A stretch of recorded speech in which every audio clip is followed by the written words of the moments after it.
क्या आपने कभी सोचा है कि अगर आपके पास सिर्फ 48 घंटे हों और आपको कोई नई स्किल सीखनी हो तो क्या आप कर पाएंगे? सोचिए, 2 दिन में नई भाषा बोलना शुरू करना, या किसी म्यूजिक इंस्ट्रूमेंट को बजाना, या फिर किसी एग्जाम की मोटी किताब समझ लेना। सुनने में नामुमकिन लगता है ना? लेकिन आज हम जिस किताब की बात करने वाले हैं वो आपको सिखाएगी कि सही तरीके से सीखना कैसे आपकी जिंदगी बदल सकता है। आज हम बात करेंगे how to learn almost anything in 48 hours नाम की किताब के बारे में, जिसे लिखा है तनसेल अली ने। तनसेल अली सिर्फ एक लेखक ही नहीं बल्कि मेमोरी मास्टर भी है। उन्होंने कई बार मेमोरी चैंपियनशिप जीती है। इस किताब में वो बताते हैं कि कैसे आप बहुत कम समय में कुछ भी तेजी से और प्रभावी ढंग से सीख सकते हैं। ये किताब खास है क्योंकि यहाँ बात सिर्फ मेहनत करने की नहीं है बल्कि स्मार्ट तरीके से सीखने की है, और ये स्किल हर किसी के काम आती है, चाहे आप स्टूडेंट हो, प्रोफेशन हो या कोई नया शौक सीखना चाहते हो। अध्याय 1, सीखने का असली रहस्य। दोस्तों, जरा सोचिए, बचपन में जब हम पहली बार साइकिल चलाना सीखते हैं तो क्या होता है? हम किताब खोलकर साइकिल चलाना नहीं सीखते। हम गिरते हैं, उठते हैं, बैलेंस बनाना सीखते हैं और धीरे धीरे हमें मजा आने लगता है। कुछ ही दिनों में वही साइकिल हमारी आजादी का सबसे बड़ा साधन बन जाती है।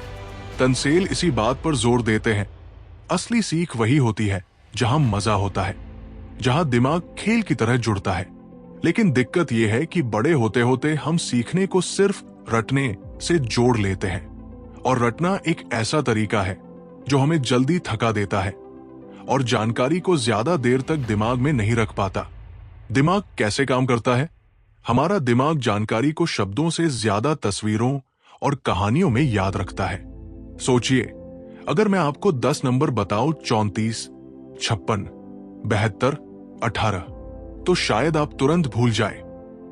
लेकिन अगर मैं कहूं एक जंगल में 34 शेर थे जिनमें से 56 तालाब में नहा रहे थे और 72 पेड़ों पर बैठे बंदर देख रहे थे, तो क्या होगा?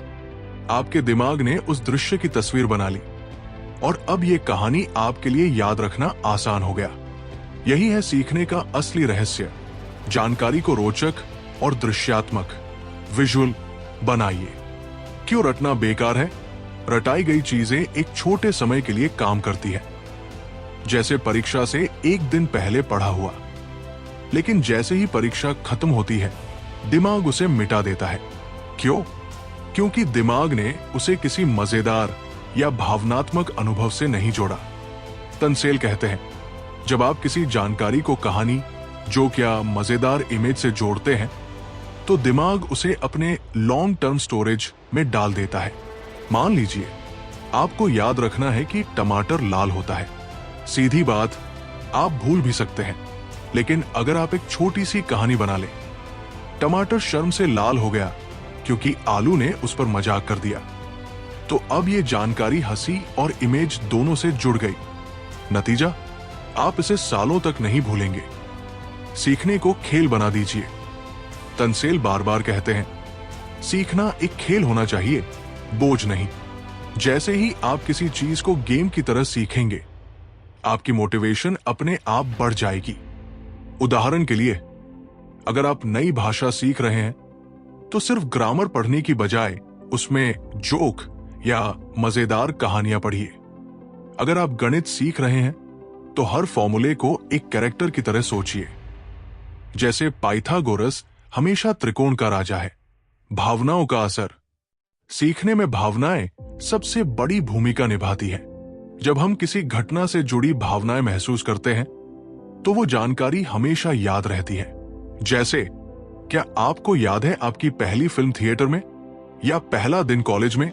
वो पल इसलिए याद है क्योंकि उन्होंने भावनाओं को छुआ। तनसेल कहते हैं, हर नई जानकारी को अपनी भावनाओं से जोड़िए। अगर आप इतिहास पढ़ रहे हैं तो खुद को उस जमाने का हिस्सा मान लीजिए।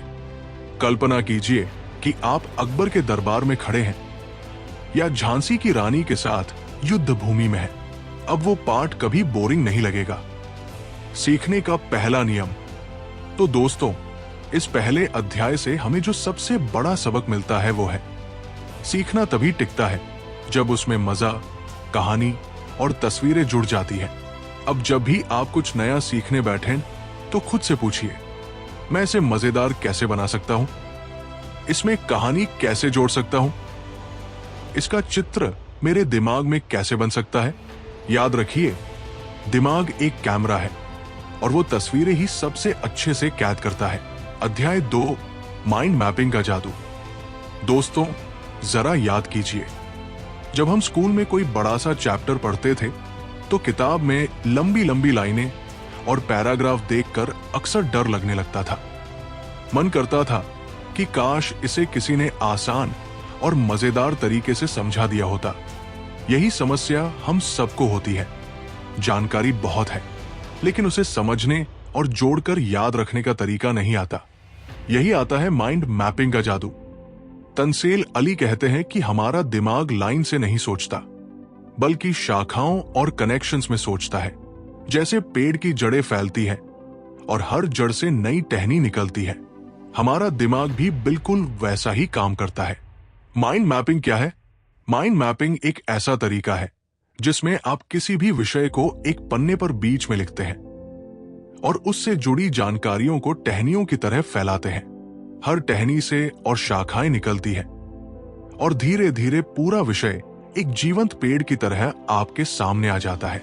उदाहरण के लिए, मान लीजिए आपको हिंदी साहित्य याद करना है, तो बीच में लिखिए हिंदी साहित्य। अब उससे टहनियां बनाइए, भक्ति काल, रीति काल, आधुनिक काल।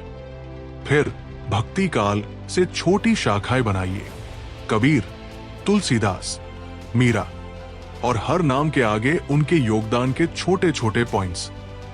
अब देखिए, जो जानकारी आपको पन्नों में फैली हुई और बोरिंग लग रही थी, वो अब एक पेड़ की तस्वीर की तरह आपके दिमाग में बैठ गई है। दिमाग की नेचुरल भाषा। माइंड मैपिंग इसलिए इतनी असरदार है क्योंकि ये हमारे दिमाग की प्राकृतिक भाषा है। दिमाग को तस्वीरें, रंग, कनेक्शन और छोटे छोटे पॉइंट्स ज्यादा पसंद आते हैं, न कि लंबी लंबी लाइनें। तंसेल बताते हैं कि जब हम माइंड मैप बनाते हैं तो हम दिमाग के दोनों हिस्सों को इस्तेमाल करते हैं, लॉजिकल ब्रेन और क्रिएटिव ब्रेन। लॉजिकल ब्रेन जानकारी को व्यवस्थित करता है और क्रिएटिव ब्रेन उसे रंगों, तस्वीरों और पैटर्न से मजेदार बना देता है। यही कारण है कि माइंड मैप से पढ़ाई करना ज्यादा जल्दी और लंबे समय तक असर करता है। मान लीजिए आपको अपने ऑफिस का एक प्रोजेक्ट प्लान करना है। अगर आप सिर्फ लिस्ट बनाएंगे, क्या करना है, कब करना है, कौन करेगा, तो शायद वो लिस्ट देखकर आप बोर हो जाए। लेकिन अगर आप माइंड मैप बनाइए, बीच में लिखिए प्रोजेक्ट का नाम और 4 मुख्य शाखाएं, टीम, डेडलाइन, रिसोर्सेज, टारगेट। अब हर शाखा को छोटे हिस्सों में बांट दीजिए। नतीजा, पूरा प्रोजेक्ट एक ही पन्ने में साफ साफ दिख जाएगा और आपका दिमाग तुरंत समझ जाएगा कि कहां से शुरुआत करनी है। पढ़ाई और याददाश्त में फायदे। संपूर्ण दृष्टि, बिग पिक्चर। माइंड मैप आपको पूरे विषय को एक नजर में दिखा देता है। तेजी से याद करना, क्योंकि इसमें तस्वीरें और कनेक्शंस होते हैं तो दिमाग जल्दी पकड़ लेता है। क्रिएटिविटी बढ़ती है। जब आप रंगों और आकृतियों से माइंड मैप बनाते हैं तो पढ़ाई मजेदार बन जाती है, जोड़ना आसान होता है। नई जानकारी को पहले से बनी शाखाओं में जोड़ सकते हैं। माइंड मैप बनाने की टेक्निक। तंसेल कुछ आसान स्टेप्स बताते हैं। बीच में विषय का नाम या इमेज डालिए।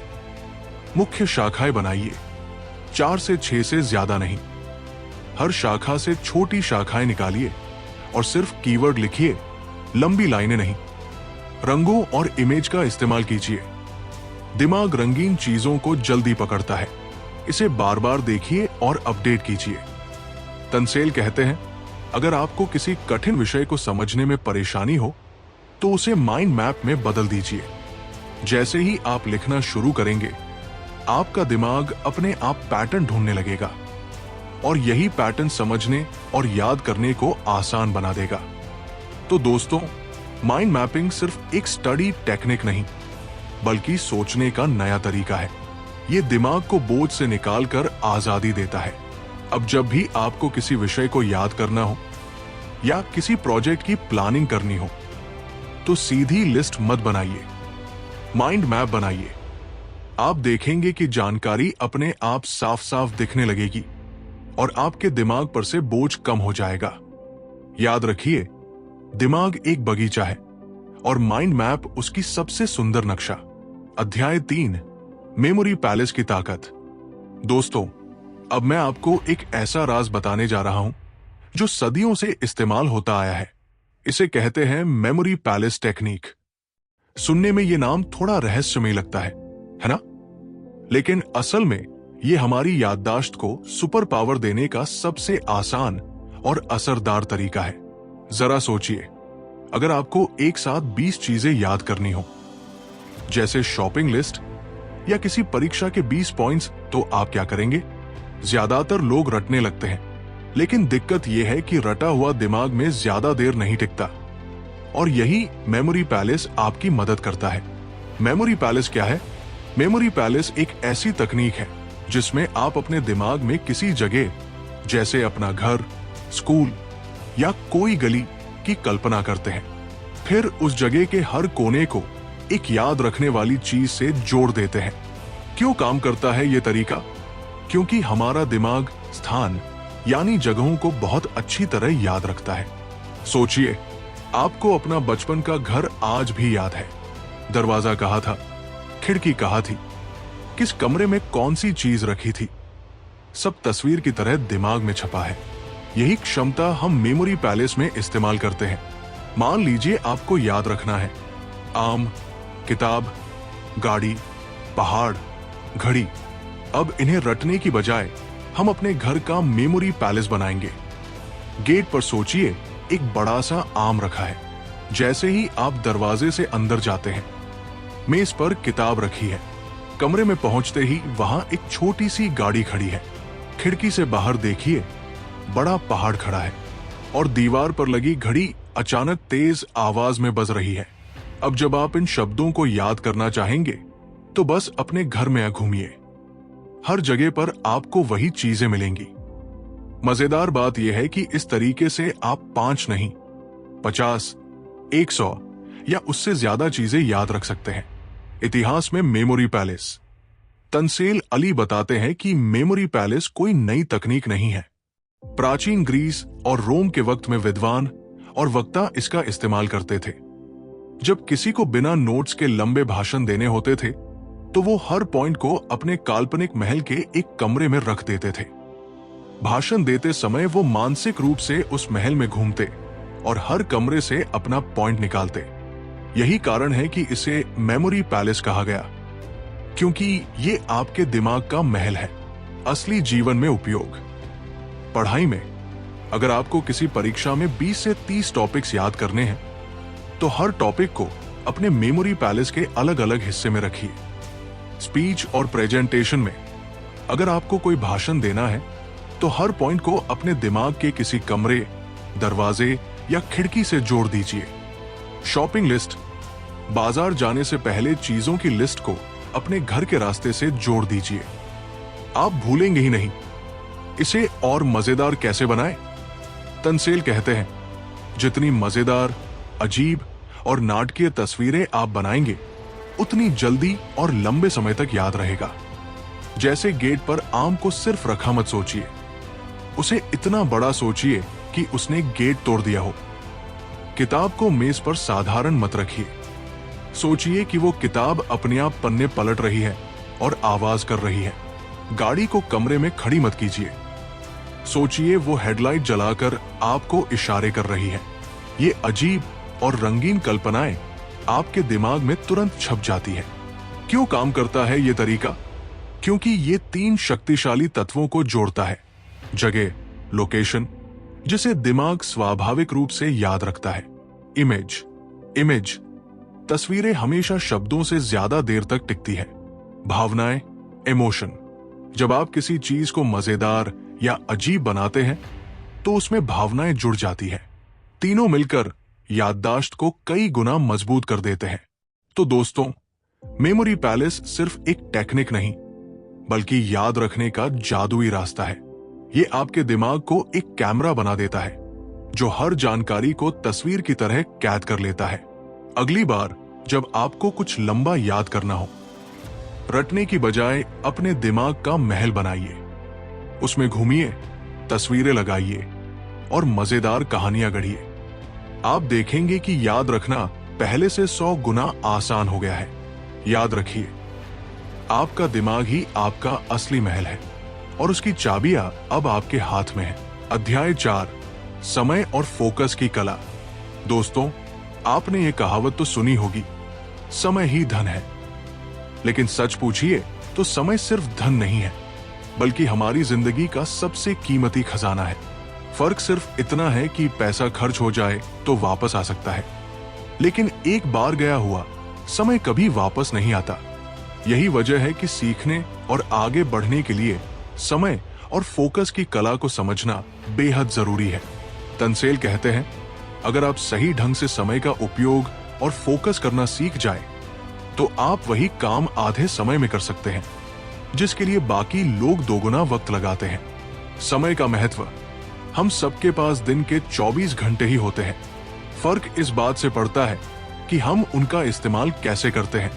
कोई व्यक्ति 8 घंटे पढ़ाई करता है, लेकिन उसका मन आधा वक्त मोबाइल और ख्यालों में उलझा रहता है। वही कोई दूसरा व्यक्ति सिर्फ 3 घंटे पढ़ता है, लेकिन पूरे फोकस के साथ। नतीजा, दूसरा व्यक्ति ज्यादा सीखता है, ज्यादा याद रखता है और ज्यादा आगे बढ़ता है। यही है समय और फोकस का असली जादू। पोमोडोरो टेक्निक, छोटे हिस्सों में सीखना। तंसेल एक बेहद कारगर तरीका बताते हैं, पोमोडोरो टेक्निक। इसका मतलब है अपने समय को छोटे हिस्सों में बांट दीजिए।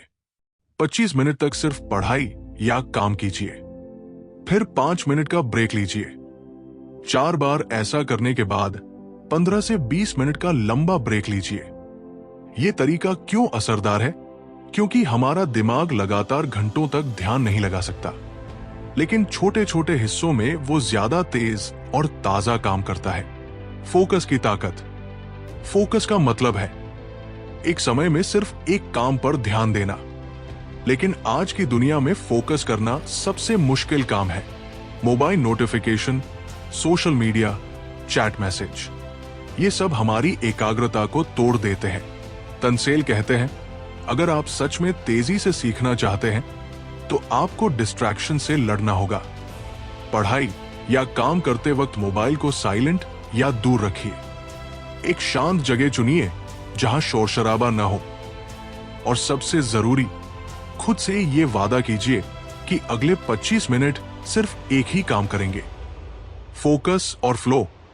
जब हम किसी काम में पूरी तरह डूब जाते हैं तो उसे फ्लो स्टेट कहते हैं।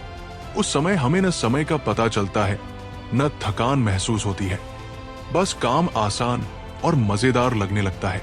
याद कीजिए, जब आपने कभी कोई गेम खेला हो और घंटों गुजर गए लेकिन आपको लगा ही नहीं कि समय कब निकला, यही फ्लो स्टेट है। सीखने के लिए यही सबसे शक्तिशाली अवस्था है। समय प्रबंधन के छोटे छोटे उपाय। प्रायोरिटीज तय कीजिए। हर दिन सबसे जरूरी 3 काम लिखिए और पहले उन्हें पूरा कीजिए। टू डू लिस्ट से ज्यादा नॉट टू डू लिस्ट बनाइए। क्या नहीं करना है, ये जानना उतना ही जरूरी है। ब्रेक्स को अनदेखा मत कीजिए। छोटे ब्रेक दिमाग को ताजा रखते हैं। मल्टीटास्किंग से बचिए। एक वक्त में एक ही काम ज्यादा असरदार होता है। मान लीजिए आपको अगले हफ्ते एक परीक्षा की तैयारी करनी है। अगर आप पूरे दिन पढ़ाई करने बैठ जाएंगे तो जल्द ही थकान और बोरियत आ जाएगी। लेकिन अगर आप पोमोडोरो टेक्निक अपनाएंगे तो दिन के 6 घंटे भी आपको 12 घंटे के बराबर लगेंगे, क्योंकि हर 25 मिनट आप पूरी एकाग्रता से पढ़ेंगे और हर ब्रेक आपको नई ऊर्जा देगा। तो दोस्तों, समय और फोकस की कला ही असली प्रोडक्टिविटी का राज है। याद रखिए, समय को छोटे हिस्सों में बांटिए, डिस्ट्रैक्शन से दूर रहिए और एक समय में सिर्फ एक काम पर ध्यान दीजिए। जब आप ये कला सीख जाएंगे तो पाएंगे कि आपकी सीखने की गति कई गुना बढ़ गई है। वो काम जो पहले घंटों लेता था अब मिनटों में पूरा हो जाएगा। समय आपका सबसे बड़ा शिक्षक है और फोकस आपकी सबसे बड़ी ताकत। दोनों को साध लीजिए और देखिए कैसे आपकी जिंदगी बदल जाती है। अध्याय 5, लगातार प्रैक्टिस और रिवीजन। दोस्तों, आपने गौर किया होगा, जब हम पहली बार कुछ नया सीखते हैं तो वो हमें जल्दी भूल जाता है, लेकिन जब हम बार बार उसी चीज को दोहराते हैं तो वो धीरे धीरे हमारी आदत और याददाश्त का हिस्सा बन जाता है। यही है इस अध्याय का मूल मंत्र, लगातार प्रैक्टिस और रिवीजन। तंसेल कहते हैं, अगर आप वाकई किसी चीज को लंबे समय तक याद रखना और उसमें महारत हासिल करना चाहते हैं तो 2 चीजें जरूरी है, प्रैक्टिस, अभ्यास, और रिवीजन, दोहराव। क्यों जरूरी है दोहराव? हमारा दिमाग जानकारी को स्टोर तो करता है, लेकिन अगर उस जानकारी का उपयोग न हो तो दिमाग उसे धीरे धीरे मिटा देता है। इसे कहते हैं फॉरगेटिंग कर्व, यानी भूलने की वक्र रेखा। जर्मन वैज्ञानिक हर्मन एबिंगहोस ने बताया था कि नई सीखी हुई जानकारी का 70% हिस्सा हम 24 घंटे के अंदर भूल जाते हैं अगर उसे दोहराया न जाए। लेकिन अगर हम उसे बार बार अलग अलग समय पर रिवाइज करें तो वो जानकारी हमारे लॉन्ग टर्म मेमोरी का हिस्सा बन जाती है। यही है स्पेस्ड रेपिटेशन का जादू। स्पेस्ड रेपिटेशन क्या है? इस तकनीक का मतलब है किसी भी जानकारी को एक निश्चित अंतराल पर बार बार दोहराना। जैसे पहली बार तुरंत सीखने के बाद, दूसरी बार अगले दिन, तीसरी बार 3 दिन बाद, चौथी बार 1 हफ्ते बाद, 5वीं बार 1 महीने बाद। इस पैटर्न से आपका दिमाग उस जानकारी को बार बार याद करता है और धीरे धीरे उसे स्थायी रूप से जमा लेता है। अभ्यास का महत्व। दोहराव सिर्फ थ्योरी याद करने के लिए नहीं है। प्रैक्टिस यानी बार बार करना ही किसी भी हुनर की असली कुंजी है। सोचिए, कोई बच्चा साइकिल चलाना कैसे सीखता है? वो किताब पढ़कर नहीं सीखता, वो बार बार कोशिश करता है, गिरता है, उठता है, बैलेंस बनाता है। धीरे धीरे उसका शरीर खुद ब खुद साइकिल चलाना जान जाता है। इसी तरह अगर आप गिटार बजाना, नई भाषा बोलना या मैथ्स के सवाल हल करना चाहते हैं तो सिर्फ पढ़ने से नहीं होगा, आपको रोज प्रैक्टिस करनी होगी। वास्तविक जीवन के उदाहरण। भाषा सीखना। अगर आपने अंग्रेजी का कोई नया शब्द सीखा तो उसे तुरंत वाक्य में इस्तेमाल कीजिए, फिर अगले दिन उसे फिर से दोहराइए। 3 दिन बाद उसी शब्द से एक छोटी स्टोरी बनाइए। कुछ ही हफ्तों में वो शब्द आपकी रोजमर्रा की बातचीत का हिस्सा बन जाएगा। संगीत सीखना। अगर आप तबला या गिटार सीख रहे हैं तो एक बीट या कॉर्ड को रोजाना 15 मिनट दोहराइए। धीरे धीरे आपकी उंगलियां उस परफेक्ट पैटर्न को ऑटोमेटिकली बजाने लगेंगी। पढ़ाई। परीक्षा की तैयारी में हर चैप्टर को सिर्फ एक बार मत पढ़िए। एक शेड्यूल बनाइए। आज पढ़ा, कल रिवीजन किया, 3 दिन बाद फिर दोहराया, फिर 1 हफ्ते बाद। इससे आपको आखिरी समय पर रटने की जरूरत ही नहीं पड़ेगी। प्रैक्टिस को मजेदार कैसे बनाएं? तंसेल कहते हैं, अभ्यास बोरिंग नहीं होना चाहिए। अगर आप इसे खेल की तरह लेंगे तो आपकी मोटिवेशन कभी कम नहीं होगी। टाइमर लगाकर प्रैक्टिस को गेम बना दीजिए। देखते हैं 15 मिनट में कितनी बार सही कर सकता हूं। किसी दोस्त के साथ मिलकर अभ्यास कीजिए। इससे आप दोनों एक दूसरे को मोटिवेट करेंगे। हर छोटे प्रगति को सेलिब्रेट कीजिए, चाहे वो सिर्फ एक नया शब्द सही से बोल पाना ही क्यों न हो। निरंतरता ही कुंजी है। सीखने का सबसे बड़ा राज यही है, कंसिस्टेंसी। अगर आप रोज 20 मिनट भी किसी चीज पर काम करेंगे तो 6 महीने बाद आप उस विषय में एक्सपर्ट हो सकते हैं। लेकिन अगर आप हफ्ते में एक बार 2 घंटे करेंगे तो उतना असर नहीं होगा। छोटा छोटा रोज का अभ्यास ही बड़े नतीजे देता है। तो दोस्तों, लगातार प्रैक्टिस और रिवीजन ही वो जादू है जो किसी भी सीख को स्थायी बनाता है। याद रखिए, दिमाग भूलता है लेकिन दोहराव उसे याद दिलाता है। अभ्यास हर स्किल को आपकी आदत बना देता है और निरंतरता ही आपको माहिर बनाती है। अगर आप इस अध्याय की सीख अपनाएंगे तो आप जो भी सीखेंगे वो हमेशा आपके साथ रहेगा। परीक्षा हो, नौकरी हो या कोई नई कला, हर जगह आप बाकी लोगों से आगे रहेंगे। तो अब सवाल यह है, आप किस चीज की रोजाना प्रैक्टिस शुरू करेंगे? सोचिए और आज ही पहला कदम उठाइए। अगर आप यहां तक हमारे साथ बने हुए हैं तो स्वागत है। आप दुनिया के उन 1% लोगों में से एक हैं जो अपने जीवन में कुछ बड़ा करना चाहते हैं और अपनी जिंदगी को सच में बदलना चाहते हैं। अब हम बात करेंगे इस किताब के कुछ दमदार विचारों और जीवन बदल देने वाले सबकों के बारे में। 5 powerful quotes. Number 1, learning is not about time, it's about technique. सीखना इस बात पर निर्भर नहीं करता कि आपके पास कितने घंटे हैं, बल्कि इस पर कि आप किस तरीके से सीख रहे हैं। यानी समय कम हो तो भी सही रणनीति से आप बहुत कुछ सीख सकते हैं। Number 2, your brain loves images not words. हमारा दिमाग शब्दों से नहीं बल्कि तस्वीरों और कहानियों से बेहतर याद रखता है। इसलिए हर जानकारी को किसी इमेज या कहानी से जोड़ना सीखने का सबसे आसान तरीका है। Number 3, focus creates mastery. अगर आप किसी एक काम पर लगातार ध्यान लगाते हैं तो धीरे धीरे आप उसमें माहिर हो जाते हैं। बिखरा हुआ ध्यान कभी गहराई तक नहीं पहुंचता। Number 4, repetition is the mother of learning. किसी भी जानकारी को याद रखने की कुंजी है बार बार अभ्यास और दोहराव। एक बार सीखना काफी नहीं बल्कि उसे अलग अलग समय पर दोहराना जरूरी है।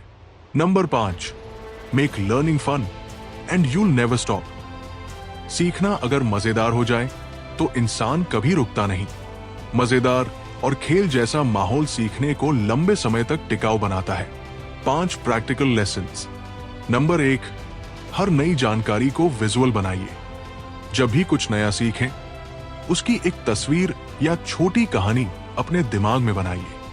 इससे याद रखना आसान होगा। नंबर 2, माइंड मैपिंग की आदत डालिए। किसी भी विषय को बीच में लिखें और उससे शाखाएं निकालकर छोटी छोटी जानकारी जोड़िए। इससे बड़ा विषय भी सरल लगेगा। नंबर 3, पोमोडोरो टेक्निक अपनाइए। 25 मिनट काम कीजिए और 5 मिनट ब्रेक लीजिए। यह तरीका आपकी एकाग्रता और ऊर्जा को बनाए रखेगा। नंबर 4, स्पेस्ड रेपिटेशन से दोहराव कीजिए।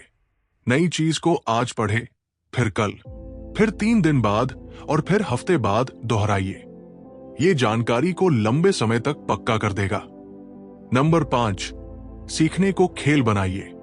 अपने अभ्यास को मजेदार बनाइए। टाइमर लगाइए, दोस्तों के साथ खेलिए या अजीब सी कहानियां जोड़िए। इससे सीखना कभी बोरिंग नहीं लगेगा। अब हम लोग इस किताब के आखिरी पड़ाव पर आ चुके हैं। चलिए इस पूरी किताब की संक्षेप में निष्कर्ष देखते हैं। दोस्तों, how to learn almost anything in 48 hours हमें यह सिखाती है कि सीखना कोई मुश्किल कला नहीं है बल्कि सही तकनीक और सही मानसिकता का खेल है। ये किताब हमें 5 बड़े राज बताती है। पहला, सीखने का असली रहस्य ध्यान, जिज्ञासा और रणनीति। दूसरा, माइंड मैपिंग का जादू, जानकारी को व्यवस्थित और सरल बनाने का तरीका। तीसरा, मेमोरी पैलेस की ताकत, दिमाग को कहानियों और स्थानों से जोड़कर याद रखने की शक्ति। चौथा, समय और फोकस की कला, सही प्लानिंग और एकाग्रता से चमत्कार करना। पांचवा, लगातार प्रैक्टिस और रिवीजन, हर सीख को स्थायी बनाने की कुंजी। अगर हम इन 5 को अपनाएं तो हम किसी भी विषय, किसी भी स्किल को बेहद तेजी और गहराई से सीख सकते हैं। याद रखिए, दुनिया में असली फर्क लाने वाले वही लोग होते हैं जो सीखना कभी बंद नहीं करते। तो दोस्तों, अगली बार जब आप किसी नई चीज को सीखना चाहें तो डरिए मत, सोचिए मत कि कितना वक्त लगेगा। बस इस किताब की रणनीतियां अपनाइए और आप देखेंगे कि सीखना कितना आसान और मजेदार हो सकता है। और आखिर में, सीखना जीवन की सबसे बड़ी ताकत है। अगर आप सीखना सीख गए तो आपको रोक पाना किसी के बस की बात नहीं।